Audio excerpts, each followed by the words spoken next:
Assalomu alaykum. Hurmatli vatandoshlar. Bugun yine akşam yodlaringizda bo'lsa video chiqarib edim. Bir kasal qizchamiz bor ekan deb aytib edim. Miyasida o'smasi bor ekan deb. Shu qizimizni yanına geldik. Biz O'zbekiston ahlidan, biz blogerlerden, hemmelerinden bir yardım berishlarini so'rab qolamiz. Size bir savolim bor edi. Qizingizni kasalligi qachon ma'lum bo'ldi? Qachon boshlandi bu? Bultur nada başlandı. Bultur iyundami?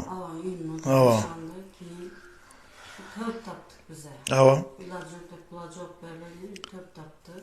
Şu yaxan çığıt verdik. Bitta azgina özgarish bor edi. Bahorda keyin yana qo'zg'adim bilmayman. Yaxan test etmedimi? Keyin doktora borsak, doktorda emortaj çökkenga shunaqa nazarchini berdi. Keyin emortaj tushsa, уже o'ng tarafga yurish etgan dedilar. O'ng tarafi. Test etmaganda bo'ladi.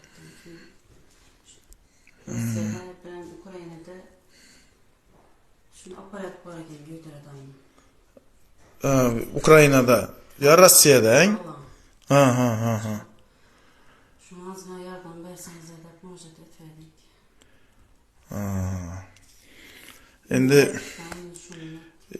Xudo xolasa umid etamiz insonlardan bir ro'za Ramazon oyida shu qizimiza inshaalloh qo'llaringizdan giyeni cheldi bir yordam qilinglar. Shu qizimiz endi hayotga qadam katta hayotga qadam tashiydigan qiz 15-16 yoshar qiz ekan. Bir farzandni katta qilib oyog'iga yetiraman deyinsangiz ne bir azaplarni, qiyinchiliklarni görəsiz. Hiç kimni Allah farzand bilan siynamağı Xudoyim apasini qisini o'tirtdi.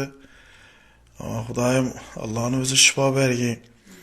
Barcha blogerlardan iltimosim, barcha blogerlardan Furqat Ro'zmetov va Shuhrat Turfa Alam kanalındaki barcha O'zbekistonimizning blogerlarini iltimos qilib qolar edim. Şu qizchamizni shifo topishunda yordamlaringizni ayamaysizlar degan umiddamiz. Xalqimizdan iltimos qilib qolamiz. Xalqimizdan Xudo xolasa kartasini qo'yamiz.